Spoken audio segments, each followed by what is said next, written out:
all of you stand up. What are you doing sitting here? This is a movement class.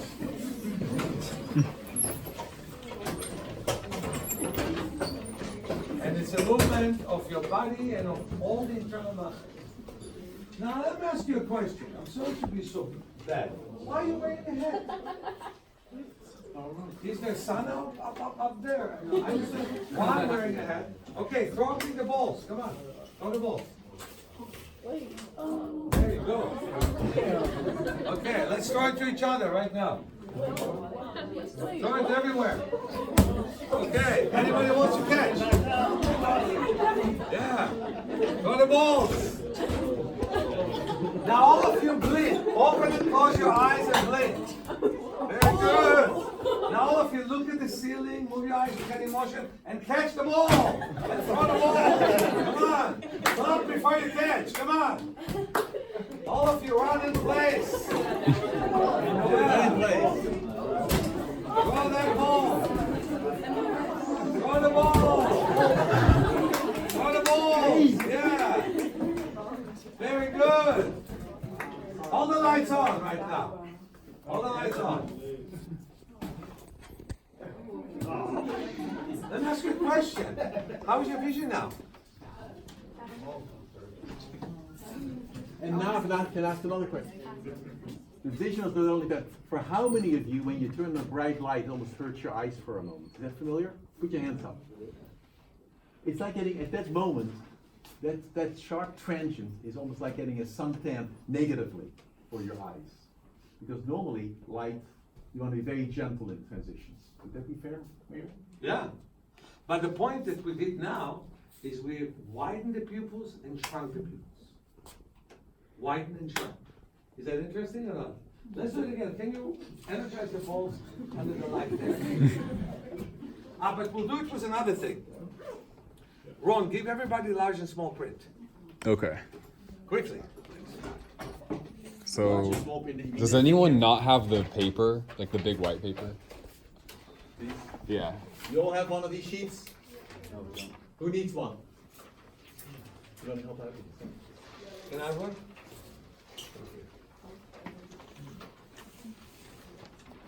And I'm sure everybody can read number 8 without any.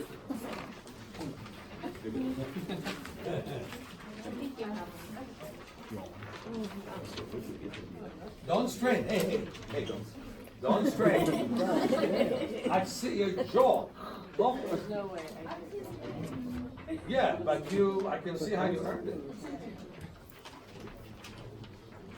All right. Oh, but it makes me mad.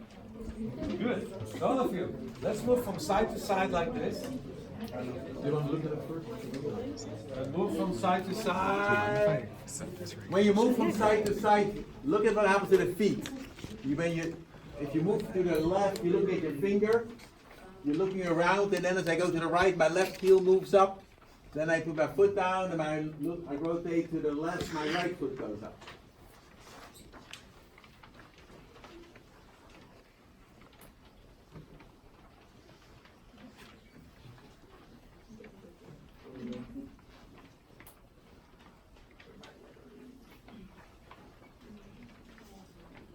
Stop. How does the frame look right now? Any different or not? No. How about the rest of you? All right, now, you energize the ball. Now let's turn all the lights off.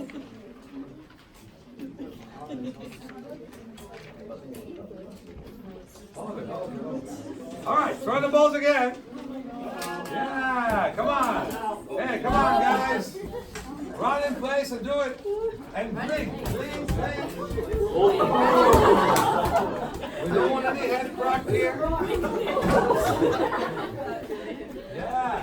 Look at the ceilings. Yeah. Open the eyes. Yeah.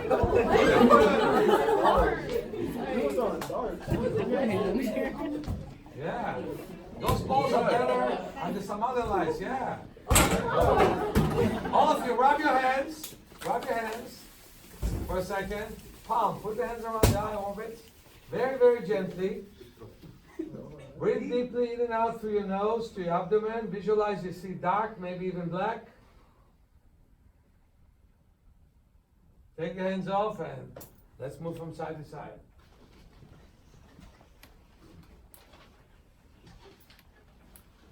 And again, throw the ball. Okay, let's turn all the lights on. All the lights on. All of them. Not all of them are on. Good.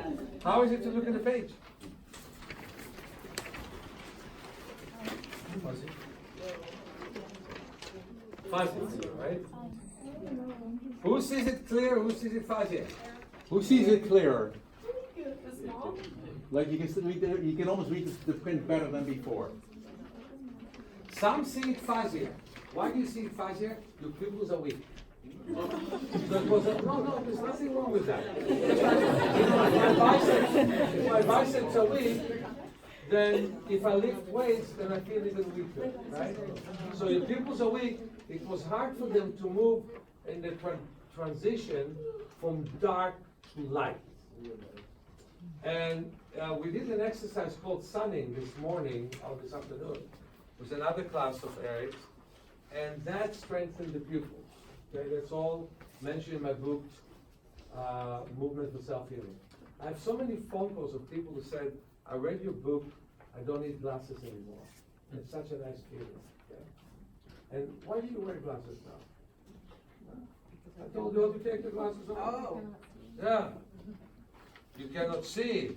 You cannot see. I know people who cannot see. Don't tell me you cannot see. You see fuzzy. You cannot see, you cannot see. Oh no, I'm just saying she can't see without her glasses. No, I think it's interesting, if you listen to the vocabulary, I think it's an important piece. We say, I cannot see, notice?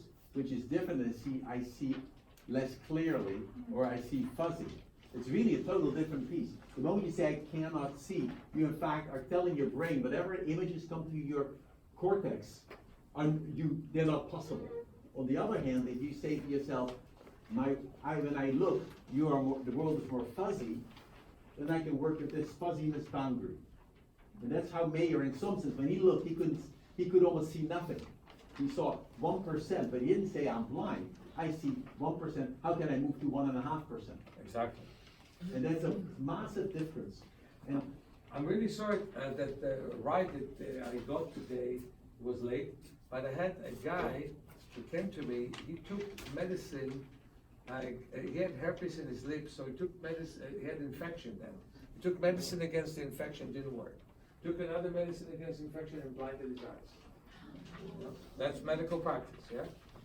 I had a lady who had spine surgery to fix her back and go blind from the surgery.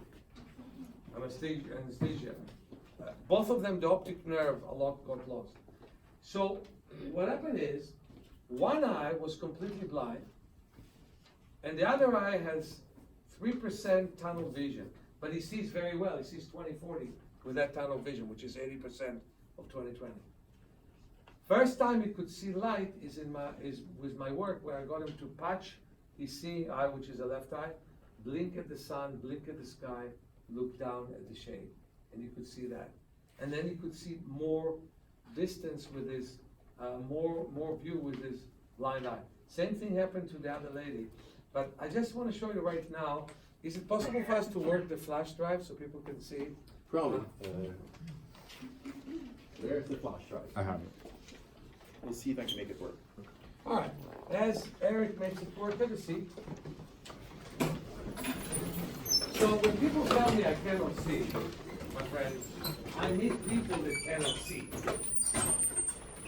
And I have sometimes classes for low vision. It means no matter how much glasses they'll wear, they cannot really see, okay? So seeing fuzzy and cannot see are two different things, right? If you see fuzzy, then eventually you see clear. So I want to tell you that it's important for me to let you know that I'm very defiant against the conventional concept that eyes cannot improve. And you understand why. I used to have 1% vision, now I have 70% vision. You saw the structure of my eye. It didn't change. I have a very little lens to where I can see. And I was able to build up enough vision that from the age of 28, and even if they take my license away next year, and I hope they don't. To the age of 65, I'm driving. How about that? And now, you won't see me driving fast. You won't see me, once in a protocol, I said to them, if you see somebody who drives 55 miles an hour in the middle lane who is not 85, it's me. That was about 15 years ago, So, yeah, I definitely learned to use what I have, and I want to tell you the principles of cognitive improvement. Number one, deep relaxation. Without relaxation, we can never improve. So, for example, as you listen to me, blink very gently. That's a form of relaxation. If you feel like standing and doing movement, I have no problem with that. Okay? But the main thing is, first of all, is deep relaxation of the eyes, because I really believe that modern people suffer from visual stress, and that stress is very destructive, and it leads to most pathologies that exist. And so, for example, now that you took your glasses off, as handsome as I am, doesn't matter if you see me or you don't see me. I'm very handsome. I'm kind of bald in front, and thick here. Very no problem. Yeah. If you're bald here, you're a thinker, right? And if you're bald here, you're a lover, right? And if you're bald here and here, you think you're a lover. So anyway, what I wanted to say is, anyway, hair doesn't grow on brains, We have to defend ourselves, don't we? Anyway, so what I wanted to say is, number one is deep relaxation of the eyes. Number two, adaptation to different lighting, frequency and amplitude. Again, I want to be controversial. I'm against sunglasses.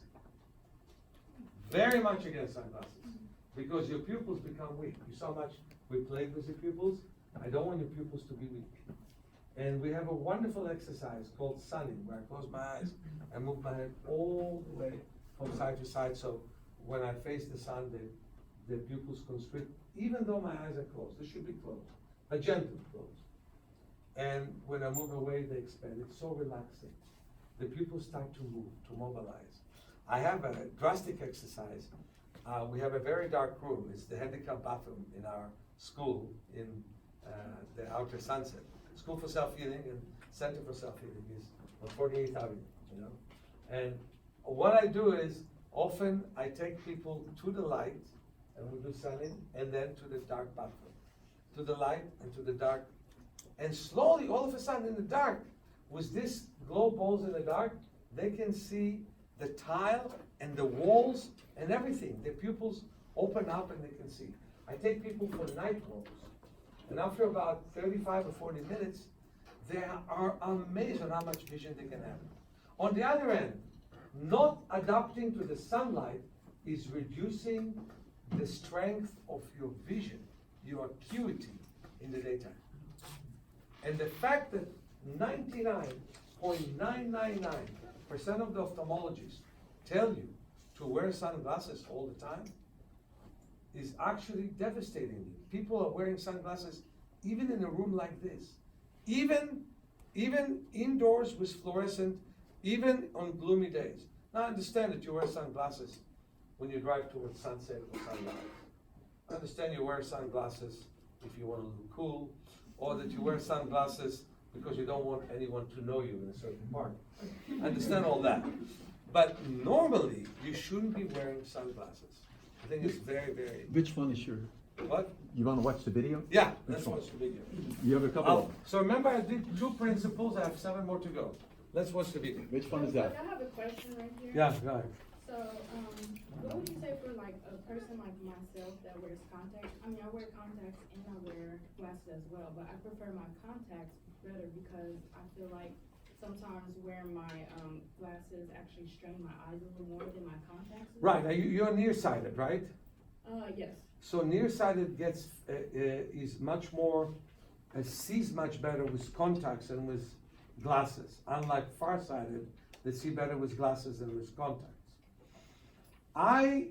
Depends what you do with your life. If you choose to do eye exercises and improve your vision, you should pass to a time where you take away your contacts and put your glasses in your pocket. And try to not wear glasses and not contacts. The best case I can tell you about is that my student Graziella, who studied with me and studied before me, she was opposite than you. She was hyperopic. You're myopic where the eyeball is long. Hers was short. But she had 18 diopters. That's not small, right? And she put one pair near her computer keyboard and one pair in the dashboard. Okay? And 3 years later, she did not need the one in her car. And 5 years later, she did not need the one in the computer. And her diopters decreased from 18 to 2. Okay? 16 diopters less. So I'm very much against glasses, against contacts, and worse than that, I'm against LASIK. But realistically, you can't just toss away your glasses. Just like I'm against people getting canes and crutches as a first option. But if you already depend on crutches, you can't just get rid of them. You have to slowly strengthen yourself and then walk with a cane and then not need them. But if you choose to do eye exercises, and in my opinion it means you will end up improving your vision, then you win yourself out of the contacts all you can because they give you maximum correction and you attempt to see if your eye can correct it better and better with time. It won't do it on its own, you have to work on it. Meir? Yeah? I mean, one of the suggestions I've heard is what you do is when you go to your optometrist or ophthalmologist, when they say you need to say 4 diopters correction, then you ask them to make it one less. So the world is slightly fuzzy, so you can only see 20/40. Right, exactly. And because all of you know, you probably have noted also when you look, some days your glass is almost sharper than other days. And so what happens is if you get corrected to the maximum correction, your eyes can never regenerate because they're fixed in by the limits of the lens. And so we cannot give any medical advice. I can't. But what many people in this field would recommend is that if you're going to live with yourself that way, then you make the correction like one step less. I want to You give can you still an pass example. I want to give you an example. My daughter was born with cataracts like me. And it was very interesting. There was an emotional time when her vision was only 50% of normal because she didn't like the kindergarten she was in. And before that, it was more like 90% of normal. And so the one day we just did the exercise of blinking with one eye at a time to allow the two eyes to be independent. And then she could see the 20/50 line, which was a big improvement. So then one day, my ex-wife goes with my daughter to, when you go to the UC system, you go to an optometrist and then you go to an ophthalmologist. So she goes to the optometrist and was a new optometrist, she did not know the optometrist, and she saw worse. So the optometrist gave her stronger correction, and then stronger correction, and then stronger correction, and the vision was only 2100 with all of that, which is basically what you see from 20 feet, from 100 feet you could see from 20. So it's only 50% normal. So I came and she was on the way to see the ophthalmologist. So I put her on my shoulders, patched her strong eye, get her to look at cars and trees with the weak eye. She went to the ophthalmologist and she was able to see without glasses 20/60, 4 lines better than she saw with glasses. Okay? And when we fit her glasses, first time at the age of 10, she saw 20/20. That without a natural lens inside the eye. It was removed from her at the age of 2 weeks. Because like myself and like my son, she was born with cataracts. What I want to say here, quite often you go to an optometrist, they fit you a prescription because they're nervous and you have to see now and all that. And actually the prescription is too strong. So you wear the glasses, you may become a bit dizzy when you leave the optometrist's office. And then you call him and you say, you know what, those glasses are hard on me. And he says to you, get used to them. You get used to them. How do you get used to them? You weaken your vision. So what I'm saying right now is you can go in the opposite direction if you do eye exercises. And in the eye exercises, so I'll finish the principle. The third one is to look at details. That is to wake up the central part of your vision, which is the macula. The fourth one is distance viewing, like we did right now. But you know, that's why our center is by the beach. we look at the waves. The fifth one is peripheral vision. Most of us look at smartphone and absolutely don't pay attention to the periphery. The sixth one is balanced use of the eyes, because quite often when the eyes are stressed, one of them works much harder than the other. The seventh one is balanced use within each eye, because quite often we work each eye some parts more than the other. The eighth one is body and eye coordination, and the last one, which I'm going to work with you after the video, is more blood flow to the visual system. 90% of blindness and vision loss is because of poor blood flow to the visual system. Okay? Okay, stand up for a second and stretch before we watch the video. And bring the cup a little bit.